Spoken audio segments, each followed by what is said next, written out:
Hey everyone, welcome back to How It's Really Going with Shana Recker. And I have another amazing person to introduce you guys to.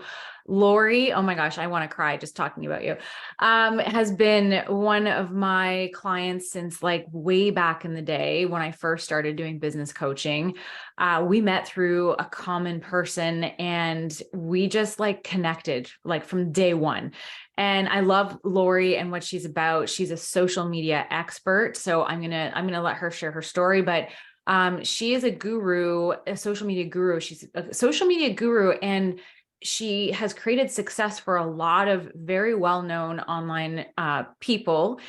So she has incredible results that back up her expertise. And I'm really excited to have her here on the podcast and on the YouTube channel to talk about social media. We are going to talk a little bit about being coaches. We have a little thing we're going to go into first, but Lori, welcome to the show. And I'm so glad you're here. This has been like way too long. We needed to do this. I know. Thank you. Finally. Thank you so much. When you're introducing me, I'm like, is that me? Yes, that is you. And I would love, that's where I want to start because this is going to lead into a really great conversation, but I'd love for you to share, how did you become a social media expert and how did you like become this go-to person for all of these like celebrity entrepreneurs to they're like wanting to, claw you down and hire you because you've just done such great things for people. How did that all unfold for you?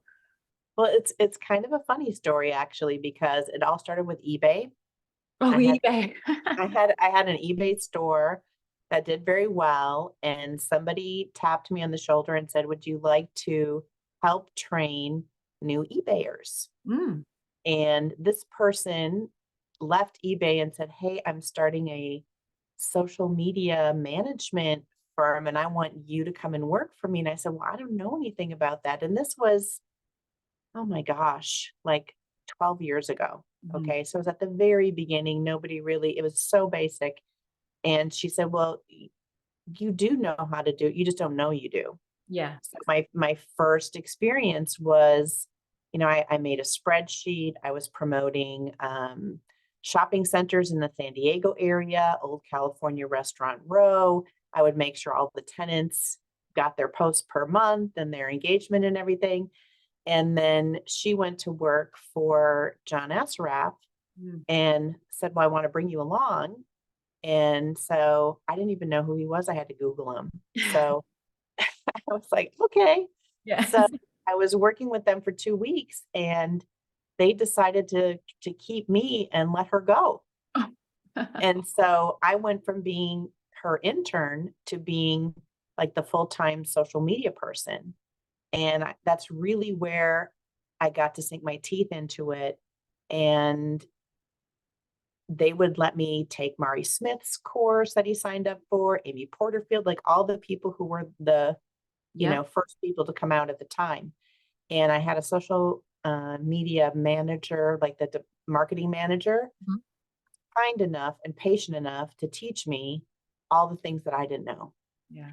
So it was really trial by fire. I mean, I got thrown into one of the biggest people I could have worked for in the very beginning and really worked hard. And then, that led to working with Lisa Nichols.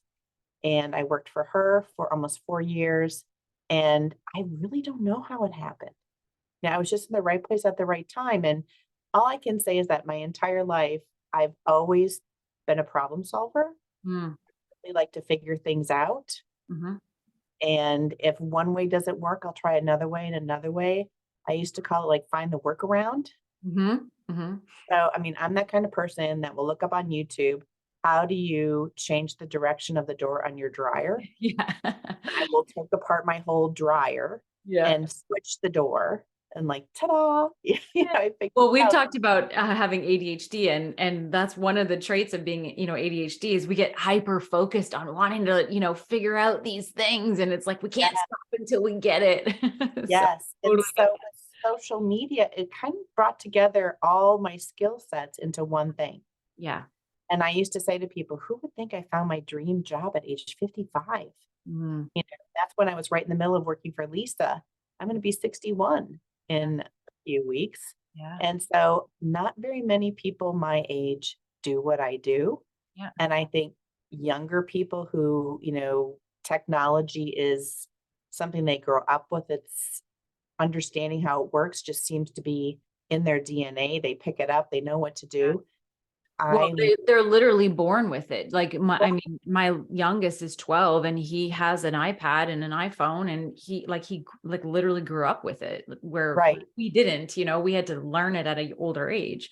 right. So they can open up something new, and without anybody telling them how to make it work, they can figure it out in a few minutes. Yeah. For me, it took me a little bit longer, but I've always been good at figuring things out. So I Hmm. thought, well, okay, I can do this. Hmm. Also, I live in a really rural place, on 100 acres in Vermont in the middle of nowhere. It's not like when I lived in downtown Chicago or Pete area where you're in a more urban environment and there's a lot more opportunities for work. And here I am at home on a mountain with 3 kids and a husband who travels. What am I going to do? Hmm.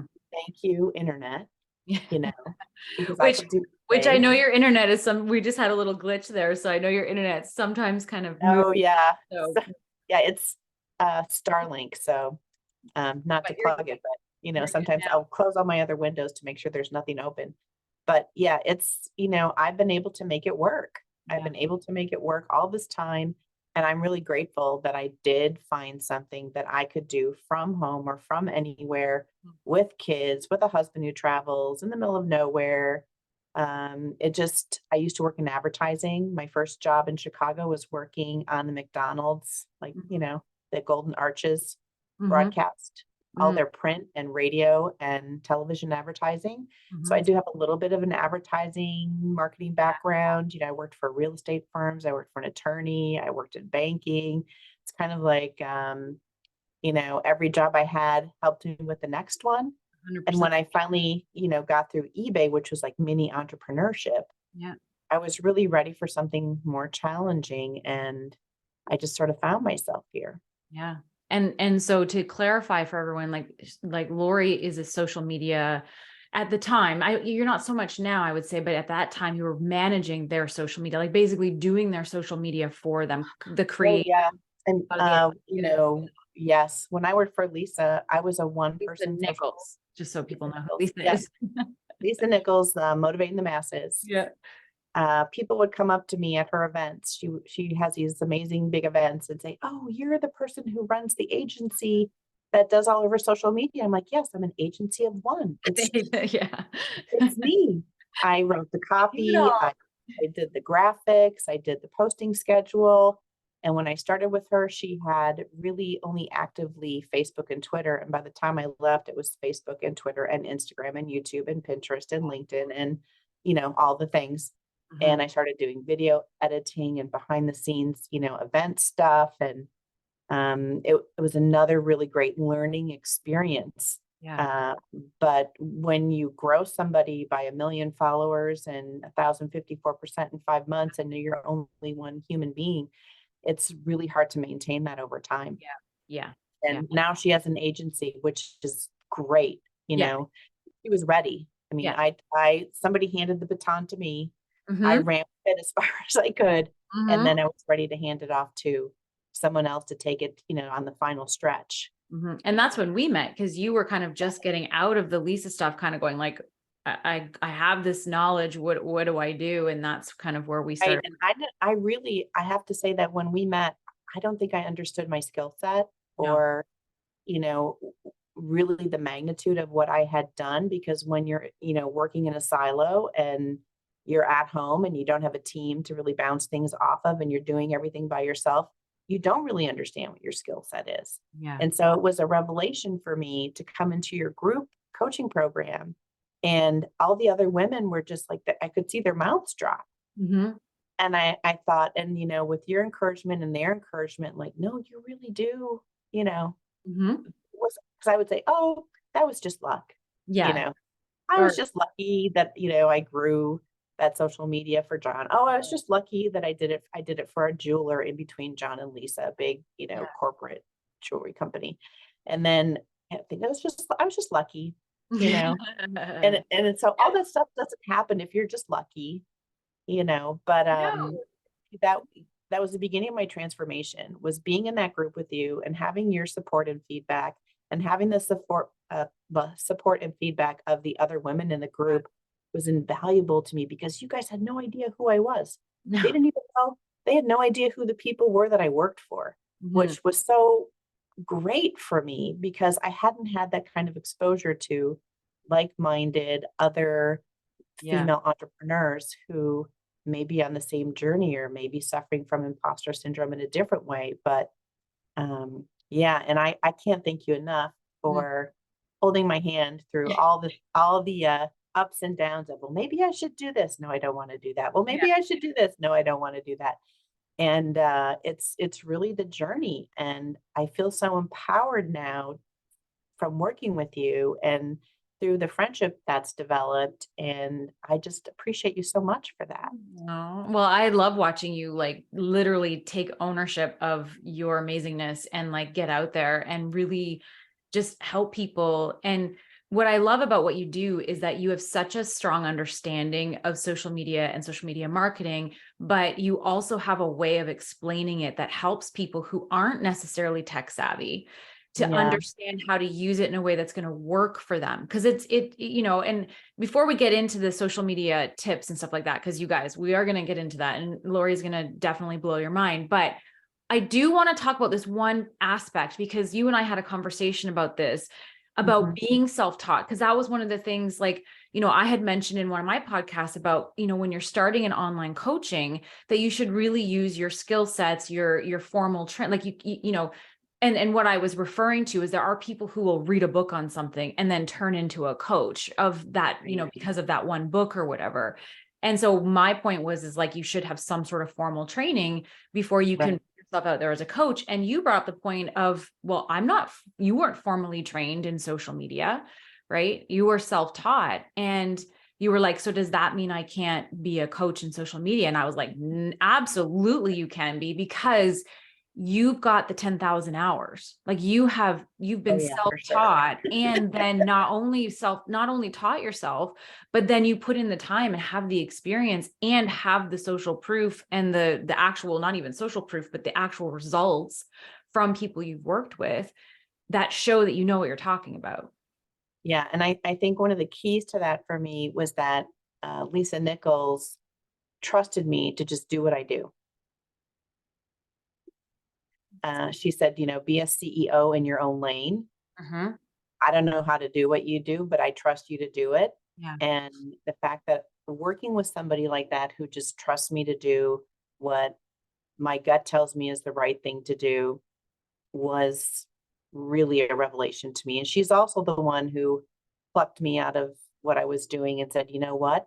I have a lot of women who are coming to me who are, 50 plus, Mhm. 55 plus, did not grow up with technology. They're brilliant. They have so much to share, but they have no clue how to even do a Facebook page. Right. And I did a breakout session, and a woman strode up to me, this very elegant woman, and she said, I know you're busy, but I just want you to know you're the first person that didn't make me feel dumb Mm. about not knowing anything about social media.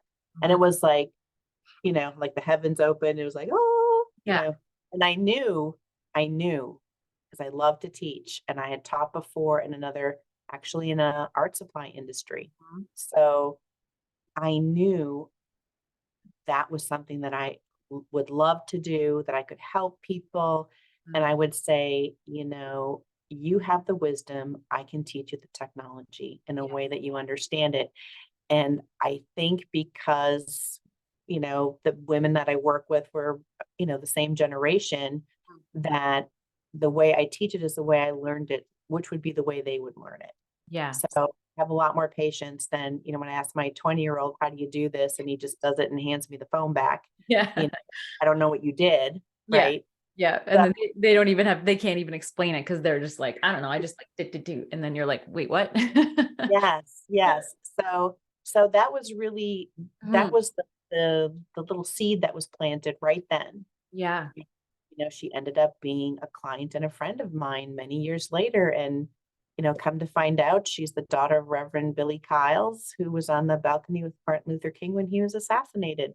So it's, you know, social media has brought me so many amazing places, but the thing that I appreciate about it the most are the relationships. Yeah, that you Like, create. my relationship with those students, my relationship with you, my relationship that gets developed, with people that I work with over time, or people who show up for the free trainings all the time. Mhm. Those relationships to me are priceless because I can see their growth. Yeah. And I know you as a coach, when you see someone that you've coached take off like a rocket, Mm. I feel like a proud mama, like, look Yeah, at that. it's totally what it's like. I'm always like when my clients do something out of their comfort zone or something like that, I'm always like, okay, it's like exciting to see like it's like a child who's just learning how to ride Yeah. a bike or something. And it's Yeah. exciting. It's like, Well, you don't even have a Facebook page and you're going live on Instagram every day. oh, and And it's like you're so proud. Well, and yeah, I'm so glad that with the coaching thing that you brought that up because I think it's important. There's a couple things even just in what you mentioned. One is that, for you as a social media coach, there wasn't social media school back then, right? So there are definitely some things in the coaching space where there isn't formal training for those things. And so, to go back to what I said, that yes, you need to have some experience, you need to have some results. Maybe you might not need to have formal training depending on what it is, because maybe the formal training doesn't exist. But the other thing that I think is so important that you have, and that I think is important for coaches who are self-taught, is having that passion for wanting to help people in that capacity. One, knowing how to help them for sure, and having the strategies and the methods and all that stuff. But two, having the desire to do it because you really want to help people, not just to create a coaching business to make some money. no, not at all. Because I would have people come to me almost in tears, like Mhm. so afraid of putting themselves out there. Or I can't even, like, do I call Facebook to make my page? Do you make it for me? Like, what do I do? You know? And to me, I did a lot of stuff for free for a long time because I could see they needed help. I knew Mhm. there was nothing really else out there to help them. Mhm. And yes, you can go watch tutorials on YouTube, but that doesn't work for everybody. Yeah. And to be able to have a back and forth and walk them through all the steps Mhm. and see their face light up. And then I get inboxes from them now telling me, I'm so glad that you had me fix Mhm. that link because I had 3 people make appointments at the last conference I went to. And I'm so excited about doing, urban backyard gardening or whatever their passion Yeah. is, because I think they think sometimes, and I'm guilty of this too, because I'm in that little tick box age group, 60 and above. Mhm.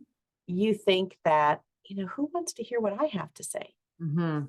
And then the more and more women I met and heard their stories and their incredible journeys through life and the things that they learned and the things that they're passionate about, they have foundations, and most of them want to learn how to use social media because they want to help somebody else. Yeah. And then someone said to me once, well, you just play around on social media all day. You don't really make a difference for anybody. Mhm. And once I started coaching women, I Mhm. thought, "Yeah, that's just not true." Mhm. Yeah. Because with the foundations, if it's for one of the people I worked with, she created a foundation for families who have children with autism. Mhm. And I think of Dwana's foundation for the Memphis 13, the kids who integrated public schools in the US. And then I think about another one of my clients who's really focused on backyard gardening for families, and especially for, families of color and what difference it can make in their life and their health. And so if I can help them share Mhm. what they want to do, what their passion is, then I feel like what I do with them every day is worthwhile. Every minute's worthwhile. 100%. Yeah. And and that's the thing. Like you've got the hours of experience, you've taught yourself a lot of things, you have the passion, and you're doing things for the right reason. And I think that to me is more than qualified to, put yourself out there as an online coach. And I think Yeah, that and if I don't know something, I don't pretend I know it. I right. always say, "I don't know it, but I know I can find Figure out." it out. Exactly. I know I can go find it. I'm a good researcher. I love that. And so on that topic of let's move into some of the social media stuff, because I know Sure. you have a wealth of knowledge, and I know the listeners would love to hear from you about some of the things that you're seeing. And so I think the first thing is, even in regards to online business, because I've been talking a lot about that lately, and some of the shifts we're seeing in ethics and marketing and all that kind of stuff. I What love are those conversations you've been Yeah, having. well, and it's just bringing things to the surface so that we can be better is really what it is. It's about it's not about calling people out. It's more about like, hey, this is some of the stuff that we're seeing, and I think it could be better. I think we can do better as an industry. What are some of the trends that you're seeing that, let's say some of the trends that you're seeing drop away, and what are some of the trends that you're seeing coming into the online space? Probably specifically, I would say Instagram. I mean, they're kind of all the same but different, but Instagram, Facebook, like what are you seeing as trends that online marketers are not doing so much of, and what are things that they're moving into? Yeah, it's always shifting, you Mhm. know, get your shift together because you have to keep track of every day I open it up and there's a new feature or something, they've moved the cheese or something's changed. Uh, the trend I'm seeing is there's a lot of short video, but is it converting? I see a lot of funnel ads, and I don't know if that's basically the algorithm. I know it's the algorithm serving me all that stuff. Mhm. But what the trend that I'm seeing and feeling more is people are really looking for a genuine connection. Yeah. Um, I was doing a Q&A for a group, and they were all speakers, and they were saying, well, there's so much negativity out there.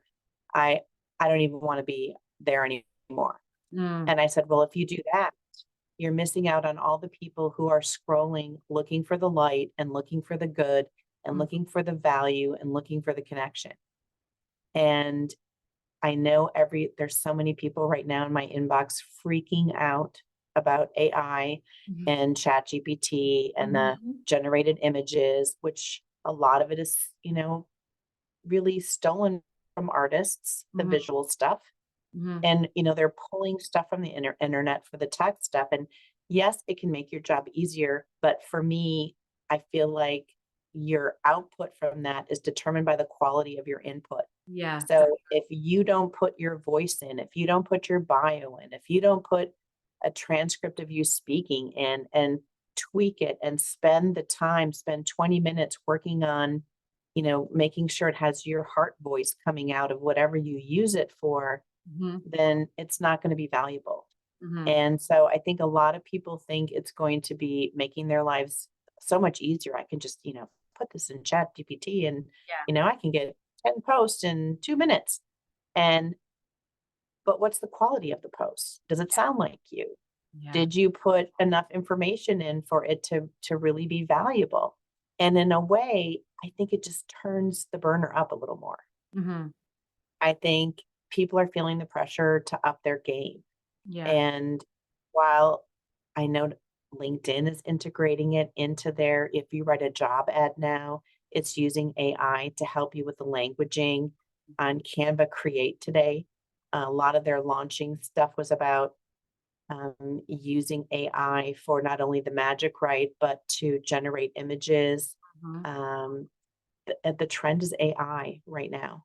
Mhm. And I think that at some point there's going to have to be an integration in a way that you can still make it personal to you, but the best version of you.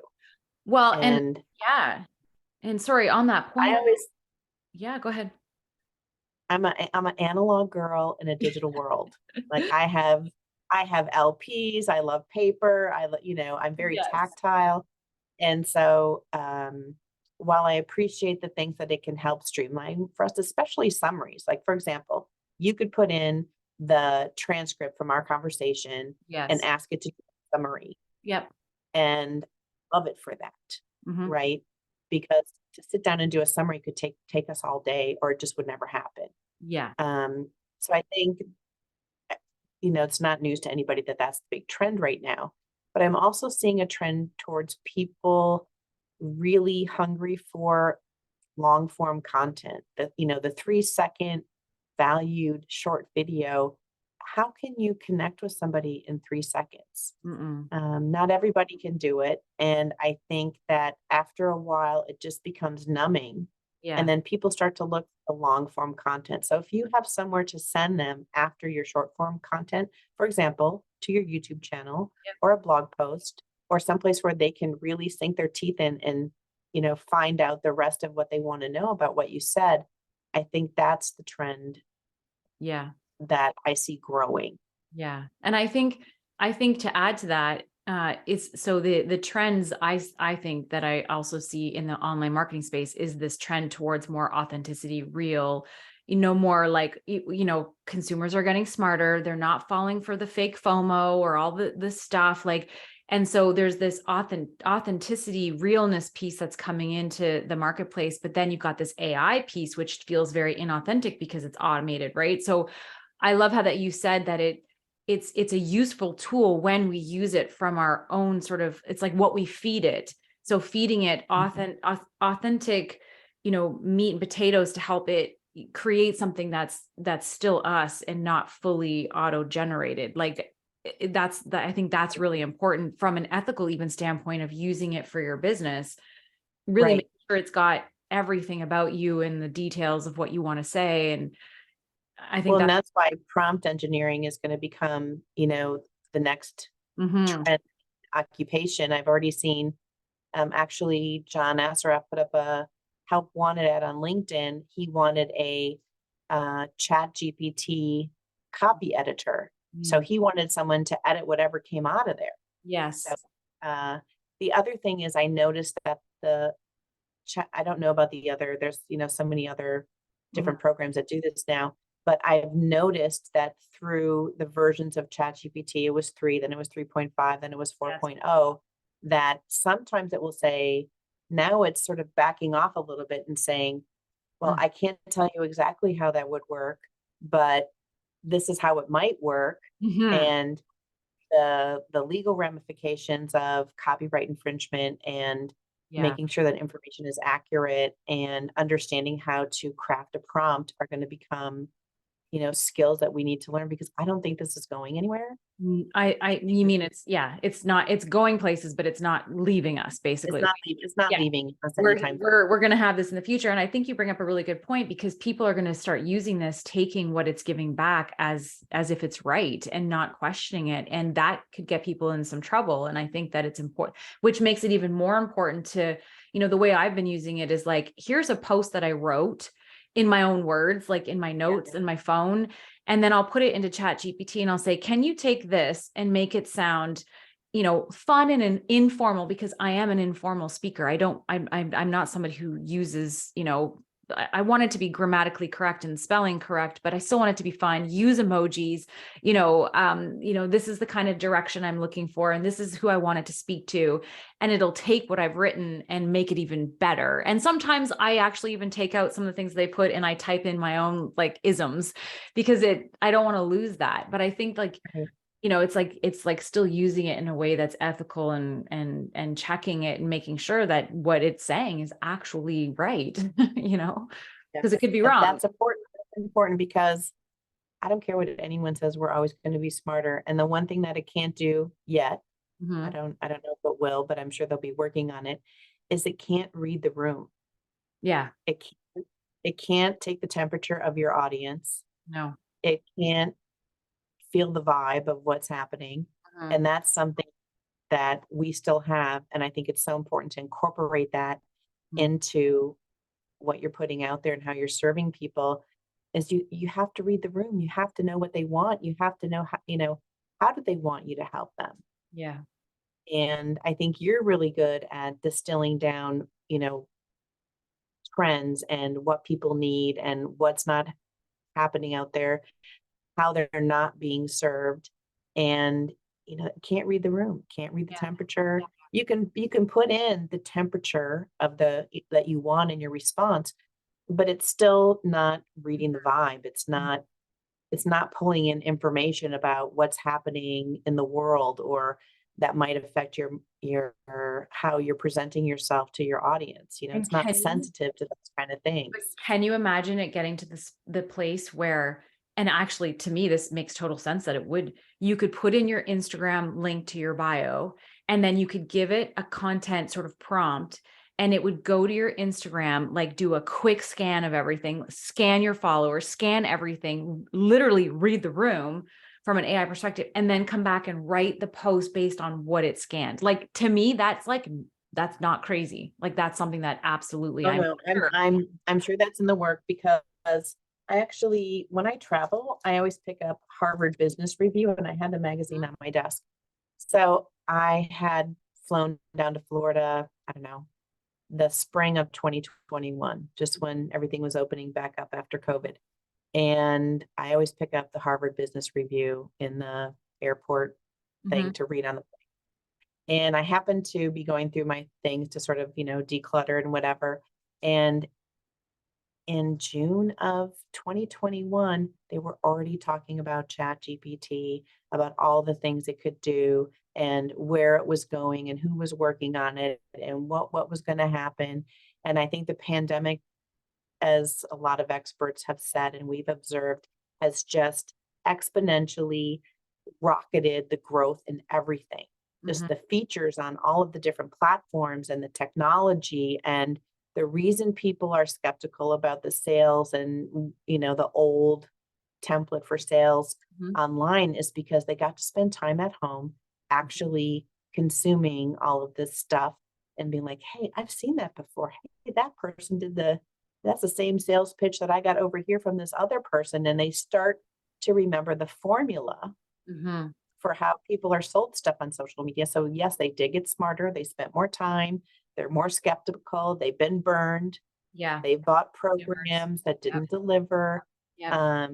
They brought products that didn't deliver or never showed up, or, Yep. It's so true. I think that's weren't why what they said they were going to be. But people, they were consumers are talking about getting more. ChatGPT and Harvard Business Review 2 years ago, as Mhm. if it was already here. Yeah. So I think that's probably, if it's not happening right now in testing, it's going to be happening where they read your whole bio. And with LinkedIn already Mhm. helping you with conversations in your inbox using AI, and helping you craft your bio in AI, and helping you craft your resume in Yep. on LinkedIn AI, because LinkedIn, after all, is owned by Microsoft. Mhm. Which has their own So they've been version. Mhm. they've been tagging every single word that's been put in there since LinkedIn began. Yeah. And now, with I got a notification from Bing that to try all Haven't heard these that new. word in a long time. I know. So, it's because I'm a PC girl in a Apple world. But so to try all Bing's new AI features, like for crafting your emails and all that other kind of stuff. So it's here. And if you stick your head in the sand and run away, especially, if you're in my age group, it's not going to serve you. And it'll be too hard to be left behind, because if you wait for a year to at least learn the basics of it, it's going to be just that much more. It's going to be that much more overwhelming. It's going to feel that much more like I can't catch up. Yep. So I don't know. I always have my nose in What's going what's new, on? what's That's what I happening, love what's about you, because you always have your hands into, you always know like the little inside scoops of all the things that are coming. And I love that about you. Um, I'm such a nerd. I would download marketing podcasts when I would have to fly out to San Diego from Vermont, yeah. and I would have like 18 pages of notes in a notebook by the time I got off the plane from all the podcasts I was listening to. So I'm just that much of a nerd about new information. So I love it too. I'm the same. I just love learning about all these new things. As soon as Chat GPT came out, I was like on it. I was trying it. I was playing with it. And like, that's what Lori's saying. And what I'm saying too is like, you guys, if you haven't started playing with it, regardless of how you feel about it, play with it, because then you just get a better understanding of it. And then also it's like, you realize it's like, yes, this is coming, and there's definitely some goods and some bads, and there's, the things, but for me, when I played with it, I realized, okay, it's not as like scary, as I thought it was going to be. And it was actually quite helpful. And I've been learning a lot with it and trying different things and giving it different prompts just to see what would come out. And I think it's worthwhile playing with, but one of my clients and good friends is a copywriter, and I asked her, and I was like, how do you feel about this? And, for you, like, it's about evolving. Like, how can you, because I know it feels scary for copywriters going like, well, are we still going to It have this does. job? Because are people using this? Yeah. But One of my very best friends is a writer and she's freaked out. She's yeah, like, Lori, should I be scared about this? And well, I said, no, don't be scared, because you know what? If you're not a language person as an entrepreneur or a business owner, copywriters understand the ins and outs and nuances of language. yeah. They're going to be the people who are going to be actually have the potential to use it for the most good, Hmm. Yeah. And like learning how because to they live properly put inside in of, the prompts and do all of those things. yes, they live inside of language. So I think they're the best prompt engineers ever, Yeah. Yeah. And I right? still said, Because right. And I think with copywriters, there's, like you said, they are humans. They can read your room. They can come into your room. They can see all your assets. They can get a feel for your audience. They can look at everything. And that's something that, like we said, at this point, AI can't do. So it's like, because I know actually, and you've mentioned this, that you've done this for your clients where you've been writing copy for some of these celebrity entrepreneurs, and you get to know them so well that you actually write as like your the stuff that's coming out of you is exactly how they would say. You learn their isms, where for an AI system to do that, like I said, I'm not questioning that it's probably coming, but a copywriter has the ability to do that, where at this point an AI system does not, in my opinion. well, and I also feel like, my friend and, our daughter's a writer, their vocabulary is so much better and so Yeah. much bigger. You know, Yeah. they'll put in words I wouldn't even think of putting into a prompt, right? Yeah. Because that's just, words are their universe, right? That's where they play, is with words. Mm-hmm. And I'm encouraging her to, if you see a class for copywriters on how to use it, please take it Yes, take it. and start to integrate it in your work, because you're going to be leaps and bounds ahead of, Right. the average person like me, who's yes, I've written copy, but I'm not a professional copywriter. I don't have the training. I'm nowhere near where my friend Monica is. But I said, you're the people who people are going to look for. Yeah. I mean, why do you John is always on the cutting edge of technology. He just always is. And he's looking for an editor for what comes out of Yeah. Chat GPT. So what does that tell you? Yeah. That he wants it in his voice. Mm-hmm. It's about You evolving. You know, have to evolve with the technology. It's not about like you can look at it from the perspective of, oh, well, there goes my career. Or you can look at it and go, okay, this is here. I can't do anything about it. How can I evolve myself and my skills to be able to, like you say, help others and utilize this new technology? And I think that's where we and got I'm here to tell you, to. I evolved from Yeah. a manual typewriter to an electric typewriter Right. to a word processor to an IBM Selectric with 3 pages of memory to a giant Wang PC with discs as big as an album that you put in and out. So You remember this? I've lived through all those changes and I'm still here. Yeah. So this is just another one of those.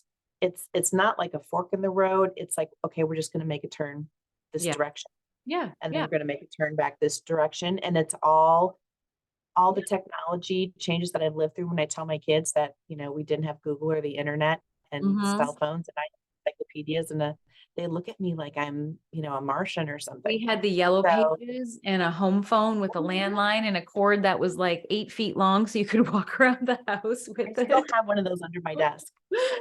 Yeah. And so it's like, it's just a matter of evolving. Now, speaking Yeah, of evolving and moving forward, are there like, because the two, though I guess it's the one big player now, Meta, with Facebook and Instagram for online entrepreneurs. A lot of people I know use Instagram mostly. I would say some of the clients I work with that are, I would say 50 and older, still really utilize Facebook, which I think is yeah, great. they do. What Yeah. platforms do you think people should be looking at that maybe they're not, that you think are going to be, maybe let's say trending forward in the future, that aren't Instagram or Facebook? Okay, for sure. I mean, it depends on your industry. For example, I work with someone who talks about taxes and debt, Mhm. which was not going over on Instagram or Facebook well at all. Mhm. And I said, write a LinkedIn article Mhm. with like a listicle of 3 to 5 things you can do this week to reduce your debt. Mm. And it blew up. And lo and behold, that's where her audience was. Mm. Because when you want to talk about something where you need some privacy, LinkedIn is a good place to go. If you're business to business, it's Mm. a lot of people are going back to the office. It's still the only acceptable social media to have up on your computer. If, your supervisor walks behind you, oh, you're on LinkedIn. Okay. Are you looking for a new job? Yeah. You're not going anywhere, are you? Yeah. Um, and I think Pinterest too is something that if you have physical items that you're selling, Mhm. so if you have a shop or a store, Etsy, Pinterest is a visual search engine. Yeah. It's 80% of people go there to look before they purchase, Yeah. and don't necessarily have to have the conversations that you need to have to develop a relationship like you would in, let's say, LinkedIn or Instagram or Facebook. Um, and YouTube, Mm. right? Since the pandemic, before the pandemic, YouTube being watched on televisions was, I don't know, around 21%. Mhm. And it just keeps going up. And when I talk to Channel. my kids that are in my 30s, Yeah. they watch YouTube on their television. So Yeah. if you're creating any kind of instructional programming or how-to programming, or you have an inspirational story, or you're giving tips once a week, don't sleep on YouTube either because they're watching it on their televisions. Yeah. Yeah. We are at night too. So it's like if there's nothing to watch on, the main ones, Netflix or Prime or whatever, for we watched all our shows for the week, we'll go to YouTube and watch, some Kevin Hart interviews. Like he's got this show that I can only seem to get on YouTube. And like we'll search for things and watch. Like the other night, I watched an hour and a half of an interview with, but I sat on YouTube and watched that as a channel. So I 100% agree with YouTube as being something that shouldn't be ignored if you are an online business, and start utilizing it. Because the thing is, Lori, as you know, you can, like this interview right here, we're recording this right now. So from this Yeah. interview with our fun faces and having this conversation, this will go on YouTube, but then the audio will go to the podcast. And then I can take clips of this and make reels, and I can put them on TikTok, and I can put them as YouTube shorts. And you know what I mean? So it's like the main video is like the first piece of content, and then from there you get the content for all the other platforms. Like that's just the smartest way to do it. And I'll tell And you, and yeah, that's what I coach my clients and my students to do, because the big thing that seems to hover over their heads is content creation. yeah, Like the brick on their head if they have to wake up every morning and do something magical. mhm, Well, no, plan some production time, record a podcast, record a video, and do just what you said, break it up into yeah, pieces of content that fit each platform. And you should be able to keep on using that pattern and that content creation system great, for a long time. The other thing about YouTube is your content is there longer. yeah. Well, If you post a video to LinkedIn, there's no dashboard. Like yeah, if it's you just want to go back and find a video that you posted, you have to climb into your profile and look at posted figure out where videos and it then is. scroll all the way through So everything. Or, true. it's in that way, LinkedIn doesn't make that type of content easy to find. Yeah. But YouTube, I have another client who teaches English Mhm, to people who are non-native speakers who are tech workers or in the tech industry. So she works with Microsoft 5 days a week at night mhm, teaching English. She has a video on YouTube, I want to say from 6 years ago, where she teaches them how to pass their language proficiency test. mhm. That's She's getting comments like, I don't know, 11 or 12 a day from people who have watched her video, were able to pass their test. So your content lives longer. Yeah. There's not the pressure of, okay, I made this and now I have to make a new this over again, 2 months from now, because I don't know where the other one went. Yeah, because it's easy to find on YouTube because you can create playlists, you can highlight certain videos in the top. Like that's what I love about YouTube. And my husband, who's an artist, he's been posting all of his stuff on Instagram and TikTok, and he's had a little bit of views, and one TikTok sort of went viral and things like that, but nothing like super crazy. But he just uploaded like over 50 video. He created a YouTube channel. He had all this content of him videoing himself painting, and he just started putting it on YouTube, and he's starting to get some traction on YouTube. And he just Yeah. did this last week. And so I'm like, it's such a visual platform that, like, if you've got video content, like, it doesn't have to be long form. It can be 4 minutes, 6 minutes, 20 minutes, an hour and 20 minutes, whatever. It all kind of goes on there. And so I think it's Well, because if people like it, they'll watch this whole playlist of six right. minute, 10-minute, 15-minute videos, and anything. I love watching what I call production videos. Mm. So I have another friend who does all this stuff with Cricut machines, like the Yeah. crafting Cricut Yeah. machines, but she does these time lapse videos Yeah. of how a machine, and she peels it off and then she turns it into a thing. I could watch that for an hour.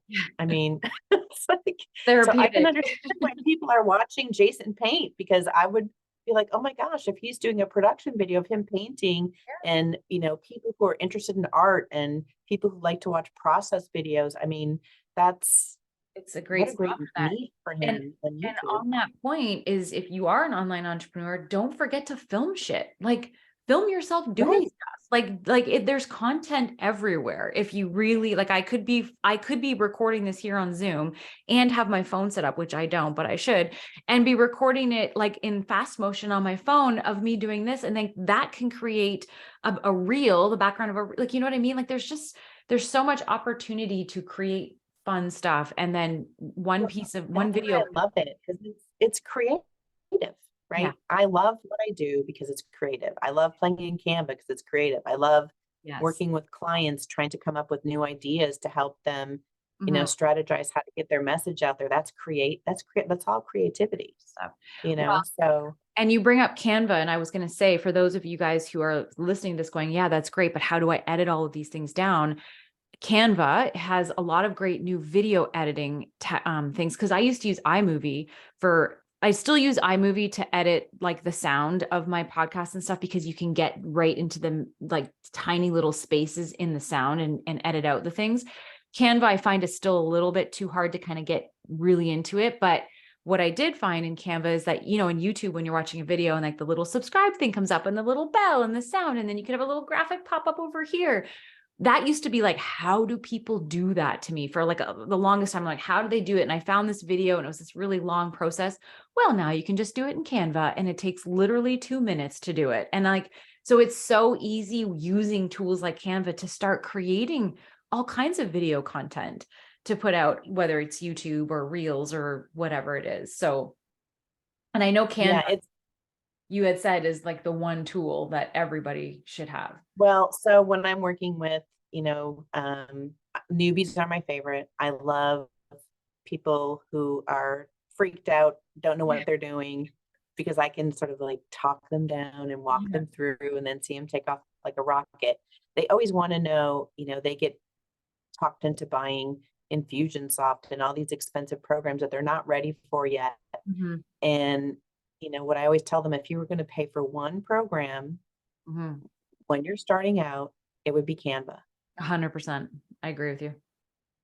Because if they want to schedule content and they pay for Canva Pro, they can schedule content. You can link your, Google Drive and your Dropbox and not have to upload, download, do the hokey pokey. It all comes in through the Mhm. connection, and it does so many things. And the YouTube editor, I pulled up a YouTube video. I was editing one for a client, and then she pulled up hers and she said, well, how do I make this shorter? I said, see that little button up there next to the scissors? If you want every clip to be 5 seconds, just put 5 in, Yeah.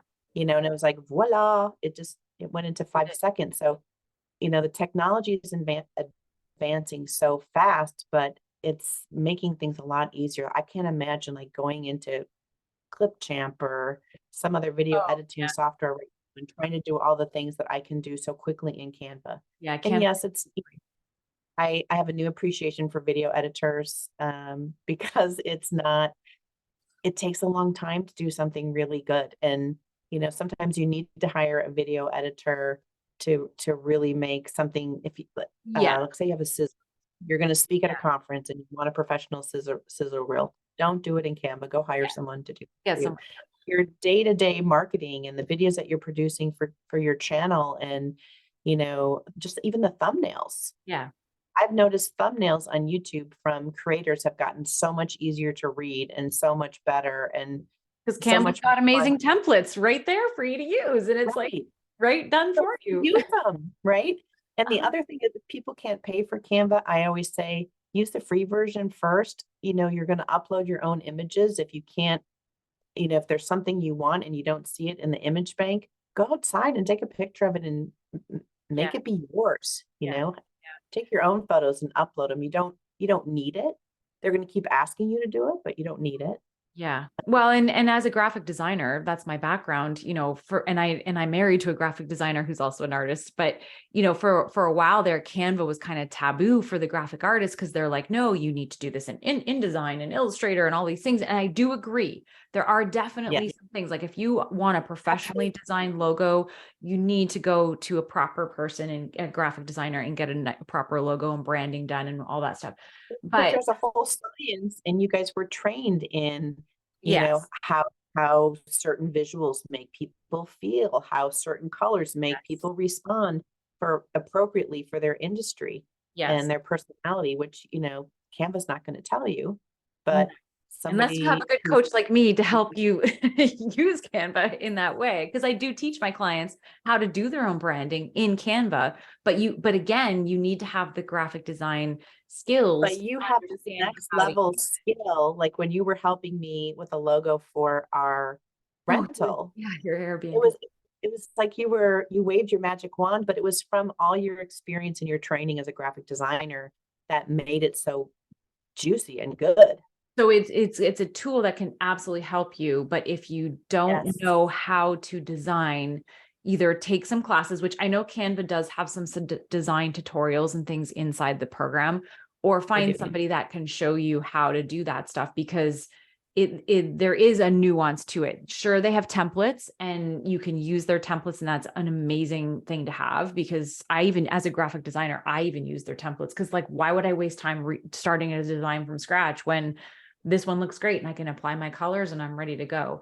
But you definitely want to, for certain things, I think, yeah, have some support, some professional support in that. But Canva has changed the graphic design game for sure. And it's made it more accessible for people to be able to do their own business assets. Like even for Canva, you can even create a website, and in the templates right there, you can even get a free Canva URL from, I mean, you're using Canva's URL and it's this long jaggedy thing, but it's free.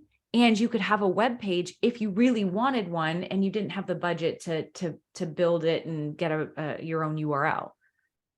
And I did a landing page web page on there. And if you wanted your own URL, you could buy it right Yeah. inside of Canva, So and it goes up to the top. And I didn't have to fill out a whole bunch of stuff. It's all done published, ready for, to go. yeah. I had the custom URL for what I wanted, and it was done. Yeah. It's so great. Now, if Canva could just, if they're listening, if they could implement the automations, like a form where it captured emails and then was able to like shoot out at least one or two emails from a form, that would take it to the next level and would start competing with some of the software that's out there that does, like I use Kajabi. I'm a huge advocate for Kajabi, but for those who can't To afford their Kajabi, Send it into their inbox, because they have a little place where if there's a feature that you wish they had or they don't have, or something's not working the way that you think it might be easier, you can submit that. yeah, And and that yeah, would be interesting to see what happens. But yeah, it's been, great for a lot of my clients. The one thing I see though all the time though, I will say, is too much text mm, and a font that's too small. oh yeah. And if you're on Instagram and somebody has to pinch out your Mhm. thing to read it, they're just going to keep going. And I see people doing it over and over and over again. They don't check their phone to see what their graphic looks like, or they have a pink background and they have a slightly pinker Yeah. text. I can't, I mean, I have glasses on. I don't think I'm that bad, but I can't read it. I Well, can't read.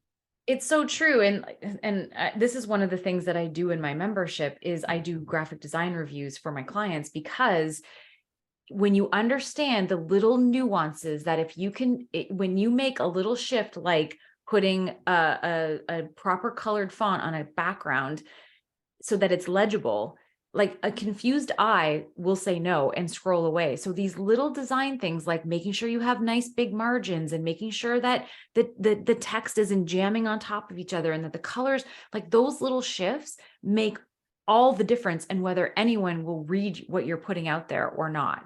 And so I just think that's why I'm saying it's like, it's a great tool. Canva's amazing, but you still do need to learn how to use it properly in order to make it work for you. Just like any other tool, like Chat GPT, which I want to call it something else because it's like a tongue twister. Yeah. But No, you know, I it's love only this. the tool is as good as the person using it, Yeah. you know. And I think a great way to kind of wrap this up and sort of bring it full circle is that anything and everything that Lori and I have chatted about here today about, using these tools for social media marketing and all those things, if you're feeling intimidated by using these things, because you're like, I've never used ChatGPT, I've never used Canva. Oh, I don't know if I could use that. One, know that you can. As Lori mentioned at the very beginning, she didn't know how to do half the things she's doing now, but she started learning and figuring it out. And now she's an expert in it. And teaches people how to do it, right? So one, get support from someone like Lori. She will teach you how to do these things, but know that you can do it. Like you can do it. You can figure it out one step at a time. And once you learn these things, you've got this knowledge forever. You can, like, once you learn Canva, you've got it for forever to use. And it'll save you so much time and money in hiring that stuff out. So Oh yeah, and it just has so many applications across the board. Even, making yourself a digital business card with a QR code when you go to a conference or you think you might be, have it on your phone. So if you bump into somebody who might be a potential client, you can just, whip out your digital business card with the code on it and just they can either take a picture of it or you can send it to them. yeah. It makes those things in 2 or 3 seconds. I had somebody say, "You mean Canva makes QR codes?" Mhm. Yes, it does. But yeah, I mean, I learned the hard way, so you don't have to. Yeah. And Lori, you have a Facebook community to help women I who are, do. do you want to talk about that community really quick? It's called Social Media Secrets 101. Mm. And it's, there's not 10,000 people in there. It's, I have some screening questions, and one of them is, does Canva make you cry? And if Because the answer is yes, come on in. yes, you're my people. Mhm. But I do trainings in there. We have member spotlights. People ask me questions, and I'll make them like a screencast video showing them what they can't find or what they're trying to do. Mhm. And I just love it because everyone in there is so helpful. It's a safe space. No question is a dumb question. Yeah. I love questions. I answer anything. And I think that it's developed over time into this really, tight knit community where people support one another. Yeah. And And yeah, I would love to have anybody yeah. come in who's looking for help and somebody patient. And, if you're in the 55 plus range, I'm Yeah. your girl. Yes.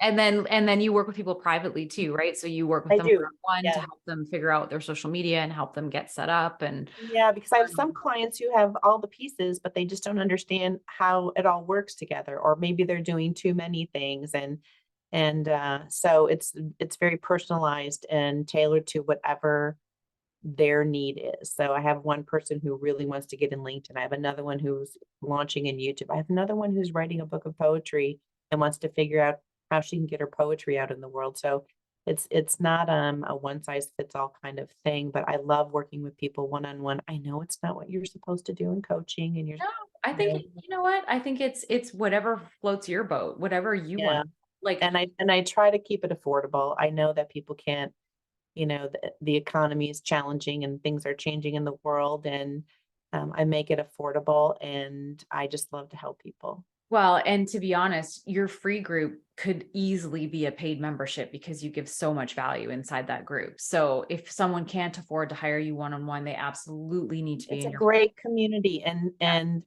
people that I've taught who have been in the group now since 2018. I've had that group. it's an active group. It's not a dead zone group. Mhm. If I can't answer, somebody else chimes in. I love that there's a collaboration between the people. And somebody mentioned they want to have a Canva party. Yeah.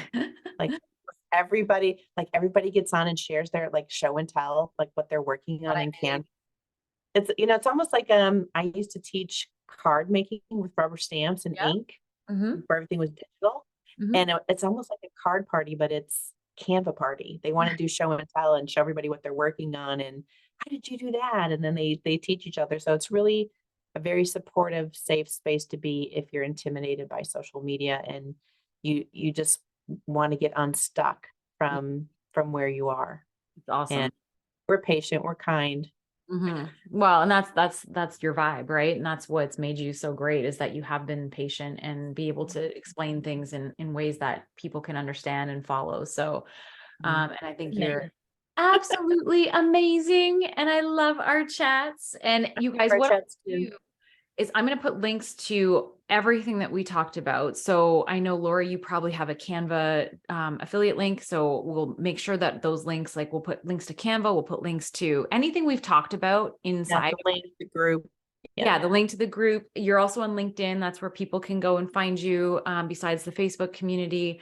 Right. Anything that we have chatted about, we will make sure that those are there. So if you want to try Canva, if you want to try, any of the things we talked about, we'll make sure that you can go down and check those links. But Lori, thank you so much for being here and talking You're about. welcome. You're so generous and amazing, and I just love being able to see your face.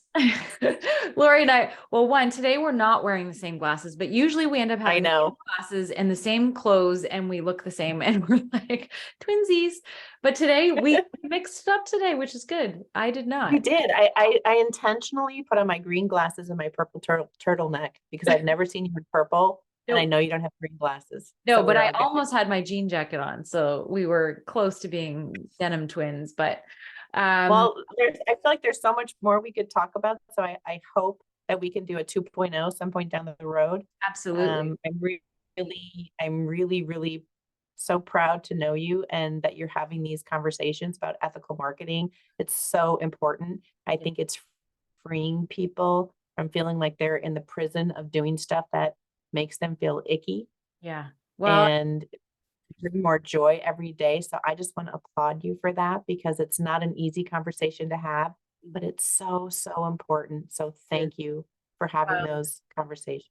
there's still so much to learn and it's a big thing, but it's because, and as you are the same, right? Because we are helping this industry because you help coaches and online entrepreneurs who are getting out there and I help the same thing. And it's like, if we're going to continue to have an online entrepreneurial coaching / service provider space that people can trust and feel good about, we have to start making some changes because unfortunately there are some bad apple, I'm not going to say bad apple people, but bad apple marketing methods out there and that are tainting, I think, the industry and people like we've said multiple times in this episode, consumers are getting smarter and they're seeing through some of that stuff. So it's time to make a change. So, in my opinion, I just want to celebrate you for that. oh, well, thank you. I'm here for it. That's why this podcast is called How It's Really Going, because this is how it's really going. I don't hold back from that. Some days it's not going well and some days it's going amazing. So we just talk about all the things on here. Lori, thank you so much. I appreciate you. If you guys want to check out Lori, make sure you check out the links in the show notes, or if you're on YouTube, in the description below. And yeah, check her out. She's amazing. Thank you so much, Lori. I love you. I love you too.